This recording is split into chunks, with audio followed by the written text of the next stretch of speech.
بسم اللہ۔ السلام علیکم ورحمۃ اللہ وبرکاتہ۔ جی عاقل بھائی کیسے ہیں آپ؟ امید ہے خیریت سے ہوں گے، ہم لوگ بھی خیریت سے ہیں۔ میں ایک چیز نوٹ کر رہا تھا کہ جو مساجد کے باہر میں آج کل ہم نے بہت دیکھا ہے یہاں جدہ میں خاص کر کے، کہ بہت سارے لوگ مانگنے والے ہوتے ہیں اور دیکھنے سے لگتا ہے کہ وہ پروفیشنل ہیں، کوئی مجبوری میں نہیں ہوتے ہیں یہ جی اور ان کے وہ جو ہے ہر نماز کے بعد ہوتے ہیں اور ماشاءاللہ لوگ بھی یہاں پر جو ہے کھل کے دیتے ہیں تو ان کو دیتے ہیں۔ اس کے ساتھ ہی جو ہوتے ہیں جیسے کچھ لوگ ہیں جو جیسے بلدیہ والے ہیں وہ بھی کھڑے ہوتے ہیں، لیکن ان کو دینے کے بجائے دوسرے کو دیتے ہیں۔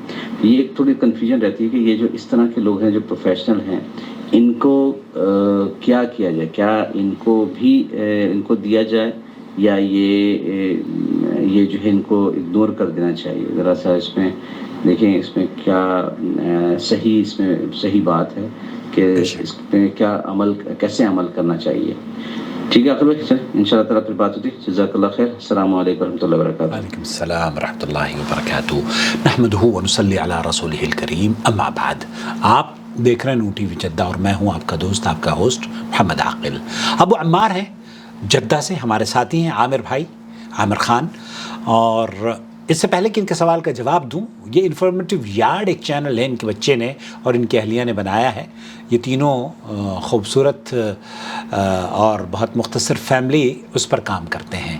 آپ بھی پلیز اسے ضرور سبسکرائب کر لیجئے۔ جو سوال ہے ابو عمار آج آپ کا، میں ڈاکٹر خالد المصلح کی گفتگو آپ کی خدمت میں پیش کروں گا اختصار سے، لیکن اسے پیش کرنے سے پہلے چند احادیث اللہ کے رسول صلی اللہ علیہ وسلم کی۔ ابو سعید خدری رضی اللہ تعالی عنہ کہتے ہیں کہ آپ نے فرمایا، جو شخص سوال سے بچے اللہ بھی اسے بچائے گا، اور جو کوئی دنیا سے بے پرواہی کرے گا اللہ اسے بے پرواہ کر دے گا، اور جو کوئی کوشش سے صبر کرے گا اللہ اسے صبر دے گا، اور صبر سے بہتر اور کشادہ تر کسی کو کوئی نعمت نہیں ملی۔ اس حدیث کو امام بخاری نے اپنی صحیح میں نقل کیا ہے۔ اور حضرت ابو ہریرہ رضی اللہ تعالیٰ عنہ کہتے ہیں کہ آپ نے فرمایا، اس ذات کی قسم جس کے ہاتھ میں میری جان ہے، اگر کوئی شخص اپنی رسی اٹھائے اور لکڑی کا گٹھا اپنی پیٹھ پر لاد کر لائے تو یہ اس سے بہتر ہے کہ جا کر کسی سے سوال کرے اور وہ اسے دے یا نہ دے۔ اس حدیث کو بھی امام بخاری نے نقل کیا ہے۔ اس حدیث میں اللہ کے رسول صلی اللہ علیہ وسلم نے قسم کھا کے فرمایا کہ ذات کی قسم جس کے ہاتھ میں میری جان ہے، جس سے یہ پتہ چلتا ہے کہ نبی کریم صلی اللہ علیہ وسلم کی جان بھی ان کے رب کے ہاتھ میں ہے، میری اور آپ کی جان بھی۔ اللہ رب العالمین ہماری حفاظت فرمائے اور ہمیں صحیح العقیدہ سمجھ اور صحیح سمجھ عطا فرمائے۔ تو یہاں جو حدیثیں آپ کی خدمت میں پیش کی، ایک اور حدیث حضرت قبیصہ بن مخارق کہتے ہیں کہ میں ایک شخص کا ضامن ہوا، پھر رسول اکرم صلی اللہ علیہ وسلم کے پاس آیا اور اس بارے میں سوال کیا۔ آپ نے فرمایا، یہاں ٹھہرو تاکہ ہمارے پاس صدقہ آئے، پھر ہم تیرے لیے کچھ کریں گے۔ پھر مجھے مخاطب کر کے فرمایا، قبیصہ، 3 شخصوں کے علاوہ کسی کو سوال کرنا جائز نہیں ہے۔ ایک وہ جو ضامن ہو اور ضمانت اس پر پڑ جائے جس کا وہ اہل نہ ہو، وہ اپنی ضمانت کی حد تک مانگ سکتا ہے پھر رک جائے۔ دوسرے وہ جسے ایسی آفت پہنچے کہ اس کا سارا مال تباہ کر دے، وہ اس حد تک مانگ سکتا ہے کہ وہ اپنے پاؤں پر کھڑا ہو سکے۔ اور تیسرا وہ شخص جس کو فاقے کی نوبت آ گئی ہو، یہاں تک کہ اس کی قوم کے 3 معتبر شخص اس بات کی گواہی دیں فلاں کو فاقہ پہنچا ہے، اسے سوال کرنا جائز ہے۔ یہاں اس حدیث میں اللہ کے رسول صلی اللہ علیہ وسلم نے فرمایا کہ قبیصہ، ان 3 قسم کے آدمیوں کے سوا کسی اور کو سوال کرنا حرام ہے، اور ان کے سوا جو شخص سوال کر کے کھاتا ہے وہ حرام کھاتا ہے۔ اس حدیث کو امام مسلم نے اپنی صحیح میں نقل کیا ہے۔ اب میں آپ کو لے کر چلتا ہوں شیخ خالد المصلح کی محفل میں، ان سے یہی سوال کیا جا رہا ہے جو عامر بھائی آپ نے سوال کیا۔ سوڈان میں یہ کہہ رہے ہیں کہ ہمارے پاس بہت سارے وہ ہیں بھیک مانگنے والے، في كثير من مساجد المسلمين، فی کثیر من مساجد المسلمین، یہ تو عام بیماری ہے، مسلمانوں کی چاروں طرف اس طرح کی بیماریاں پھیلی ہوئی ہیں۔ متسولون يا شيخ، متسولون، یہ بھیک مانگنے والے چاروں طرف پھیلے ہوئے ہیں۔ قد يعرف بأنهم محتالون يا شيخ، جب کہ ہمیں یہ پتہ بھی ہوتا ہے کہ یہ لوگ فراڈ ہیں، فیک ہیں، ایسی صورت میں ہمیں کیا کرنا چاہیے؟ يعني كيف ما دورنا هنا يا شيخ؟ هل نكتفي مثلا بالسكوت دون اعطائهم ام کیا جب ہم مساجد میں اس طرح کے بھیک منگوں کو دیکھتے ہیں تو ہمارا کیا رول ہونا چاہیے، یہ پوچھا جا رہا ہے، ہم دے دیں ان کو؟ لا، إذا كان يعرف حقيقة أنه محتال فالنصيحة له. یہاں اگر آپ کو یہ پتا چل گیا کہ انہو محتال، اگر یہ فراڈ ہے، تب آپ اس کو نصیحت کریں۔ وللمسلمين وللمسلمین، مسلمانوں کو بھی آگاہ کریں، ولعموم البلد أن يقول هذا محتال. اور پھر اس آدمی کے بارے میں لوگوں کو بتا دیا جائے کہ یہ فیک ہے، فراڈ کر رہا ہے۔ لكن لا يبني ذلك على ظن. لیکن اس کو ظن پر مبنی نہیں ہونا چاہیے، یہ اس کی ایویڈنس اور یہ اس کے ٹھوس ثبوت آپ کے پاس ہونے چاہیے۔ على تخمين، إنما على يقين. انما علی یقین، جب آپ کو پختہ یقین ہو جائے کہ یہ آدمی فراڈ ہے، اور بہت سارے ایسے کیسز ہیں۔ میرے پاس ایک آدمی آیا، اس نے حرم مکی میں مجھے روک کر کہا کہ میں فلانے ملک سے میرا تعلق ہے، آپ میری ساری چیزیں کھو گئی ہیں اور مجھے آپ پیسے دے دیجئے۔ آپ یقین کیجئے میں نے اس کو حرم مکی میں پیسے دیے اور بیت اللہ کی جوار میں پیسے دیے، اور اس سے عہد بھی لیا کہ یہ پیسے آپ کو لوٹانے ہوں گے۔ وہ شخص مجھ سے پیسے لے کر گیا لیکن کبھی اس نے نہیں لوٹائے، اور جو نمبر اس نے دیا تھا وہ بھی فیک اور جھوٹا تھا۔ بہرحال أعرف أن هذا غني وهذا مكتفي، ويجي يقول أو يكذب على الناس يقول أنا او یکذب علی الناس، بہت سے لوگ ہوتے ہیں وہ ان کے پتہ چلتا ہے کہ وہ جھوٹے ہیں، تو ایسی صورت میں ان کے جھوٹ کو بے نقاب کرنا چاہیے۔ وأنا أعرف أنه ما صار عليه حاجة. حتى اب اگر ایک آدمی یہ کہتا ہے، آپ کو راستے میں بھی عامر بھائی آپ کو رک کر کہیں گے میں مدینہ سے آیا ہوں، ایک آدمی کہتا ہے کہ میں تو جناب اگربتی بیچ رہا ہوں، اب یاسمین چوک وہ جو ہے نا آپ کے محلے میں گروسری شاپ، اس پر میں کل گیا تھا تو وہاں پر ایک آدمی عطر بیچ رہا تھا، آیت الکرسی کی کچھ تغرے بیچ رہا تھا، اور مجھ سے کہہ رہا تھا اگر کچھ نہیں کر سکتے تو تغرے ہی لے لو۔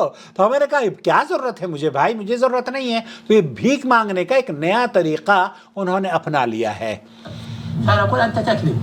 فَنَقُولَ أَنْتَ تَكْذِبْ، تو پھر ایسی صورت میں جب آپ کو اس پر یقین ہو جائے تو اس کو کہہ دیں کہ آپ جھوٹ بول رہے ہیں۔ والنبي صلى الله عليه وسلم قال في من أنشد ضالة في المسجد، قال إذا رأيتم الرجل ينشد ضالة في المسجد فقولوا لا ردها الله عليه. لا رد اللہ یہاں اللہ کے رسول صلی اللہ علیہ وسلم کی وہ حدیث پیش کی جا رہی ہے جس میں اللہ کے رسول صلی اللہ علیہ وسلم نے ایک شخص کو جس کی چیزیں گم ہو جائیں اور وہ اعلان کرے مسجد میں، تو اللہ کے رسول صلی اللہ علیہ وسلم نے فرمایا کہ ایسے اعلان کرنے والے کو یہ کہا جائے کہ اللہ تعالیٰ تمہاری چیز کو واپس نہ دلائے۔ یہ شدید وعید ہے۔ ایک آدمی یہ کہہ رہا ہے کہ میری جناب فلانی چیز کھو گئی ہے، فلانا نقصان ہو گیا، فلانا یہ ہو گیا ہے، اللہ کے رسول صلی اللہ علیہ وسلم فرما رہے ہیں کہ یہ تو پھر اس کو کہا جائے کہ اللہ تعالیٰ تمہاری اس چیز کو تمہیں نہ لوٹائے۔ إنكارا عليه وبيانا لخطأ فعله في المساجد. اور یہ مساجد کا کام نہیں ہے، یہ تو مساجد اس لیے بنائی نہیں جاتی کہ آپ وہاں پر بھیک مانگیں یا اعلانات کی بھرمار آپ کر دیں۔ فهذا الذي يكذب في المسجد ويقول أنا فقير أنا، اور وہ آدمی جو کہ مسجد میں جھوٹ بولتا ہے اور یہ کہتا ہے کہ میں فقیر ہوں، صار علي حادث أنا أعود، میرے ساتھ حادثہ پیش آ گیا ہے، میں تو بیمار ہو گیا ہوں، میری تو ٹانگ کٹ گئی ہے میری، وغیرہ وغیرہ، أعرف من حاله أنه میرا تو راستہ بھٹک گیا ہوں، میں تو جناب جیزان جانا تھا۔ اس نے مجھ سے کہا کہ مجھے جیزان جانے کے لیے 180 ریال کی ضرورت ہے، 15-20 سال پہلے کی بات ہے، تو میں نے اسے 200 ریال دیے، اور اللہ گواہ ہے اس کو تحریری طور پر میں نے لکھوایا حرم کے پاس کہ بھئی قلم یہ لو، لکھ کر دے دو، اس کے باوجود اس نے بہرحال كاذب. نعم. فأنا لا يمنع أن يقول يا أخوان هذا الذي يتكلم بين أيديكم. ہاں ایسی صورت میں جب کو آپ پتہ چل جائے کہ یہ ایک جھوٹا ہے تو آپ ایسی صورت میں لوگوں کو بتا دیں کہ میرے بھائیو یہ آدمی جھوٹا ہے لیکن یقین کے ساتھ. بصادق. نعم. هذا تأديبا له حتى يعرف.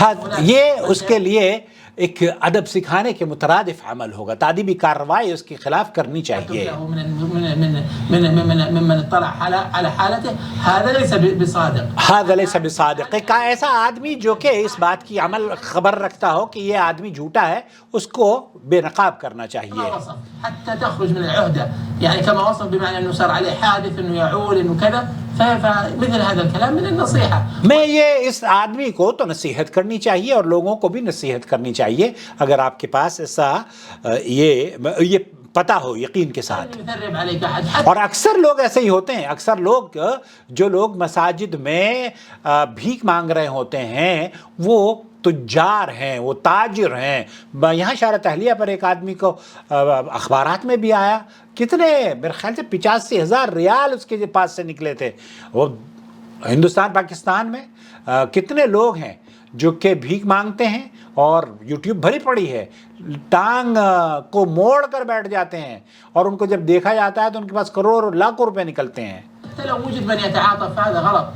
ایک ایسا شخص جو کہ ان کے ساتھ رحم دلی کا مظاہرہ کرتا ہے یہ بھی غلط ہے. آپ بہت سے لوگوں کو یہ بھی دیکھیں گے مسجد میں کہ کہتے ہوئے کہ جناب اللہ حد لا تقطع رزقہ. اب یہ کوئی تجارت کا موقع ہے, وہاں پر وہ اس کے کوئی رزق کما رہا ہے. تو بہت سے لوگوں کو آپ نے سنا ہوگا عامر بھائی کہ یہ کہتے ہیں کہ جناب اس آدمی کو بھیک مانگنے تو تمہیں کیا لینا. نہیں, بھیک مانگنے نہیں دینا, اس کو یہ چاہیے کہ نصیحت کریں. لیکن ایسا بھی نہیں ہے کہ آپ اپنے ہاتھ پیر توڑوا لیں. نہیں, آپ نصیحت اس وقت کریں جب کہ آپ نصیحت کے اہل ہوں, کیونکہ اللہ کے رسول صلی اللہ علیہ وسلم نے فرمایا ہے نا کہ جو برائی دیکھے اگر اس کو روک سکتا ہے تو روک لے, نہیں تو دل سے برا جانے. بعضهم الشيخ يقول اما السائل فلا تنهر يا اخي. هذا ليس سائل. انا الان لا انهره لانه سائل, انهره لانه كاذب. ہم اس سائل کو جو سوال کرنے والا ہے اس کو منع نہیں کر رہے ہیں کیونکہ یہ سوال کرنے والا نہیں ہے, یہ جھوٹا ہے, یہ فریب دے رہا, یہ دھوکہ دے رہا ہے. لما قال في الرجل ينشد في الضالة في المسجد قال اذا رايتم الرجل ينشد الضالة في المسجد فقولوا لا ردها الله. لا رد اللہ علیک. تو اللہ کے رسول صلی اللہ علیہ وسلم نے ایسے اشخاص کے بارے میں جو کہ وہاں مساجد میں یہ اعلان کرتے ہیں نا کہ ہماری چیزیں کھو گئی ہیں, آپ نے فرمایا کہ اللہ تعالیٰ ان کی چیزیں واپس نہ لوٹائے. یہ عقوبہ ہے ان کے لیے, شدید لفظ ہے, کیونکہ یہ عبادت کے لیے بنائی گئی مساجد ہیں.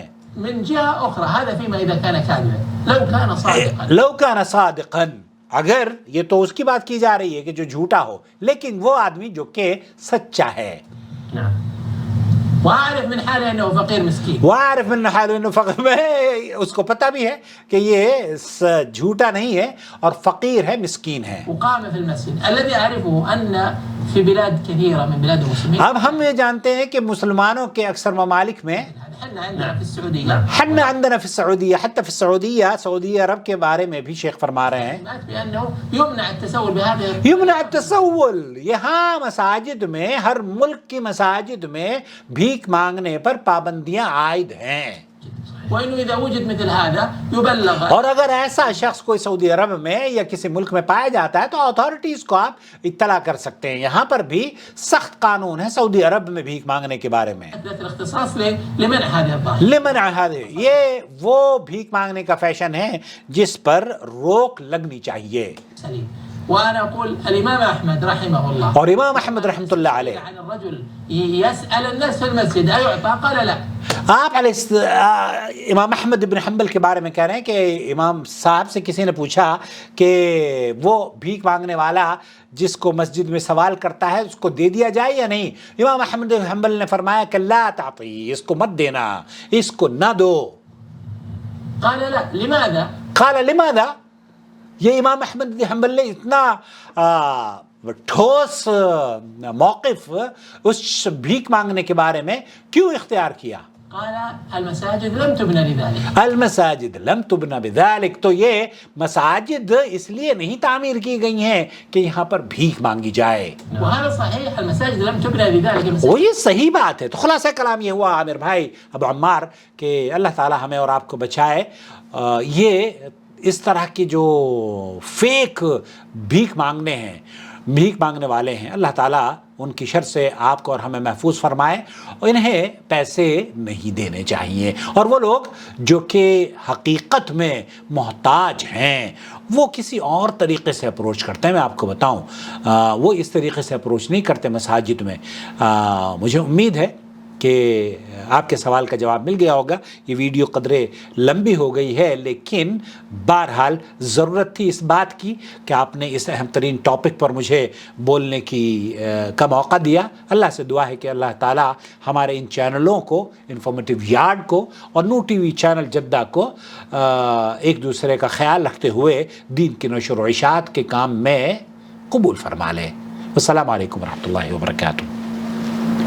وما أرسلنا من قبلك إلا رجالا نوحي إليهم فاسألوا أهل الذكر إن كنتم لا تعلمون بالبينات والزبر وأنزلنا إليك الذكر لتبين للناس ما نزل إليهم ولعلهم يتفكرون أفأمن الذين مكروا السيئات أن يخسف الله بهم الأرض أو يأتيهم العذاب من حيث لا يشعرون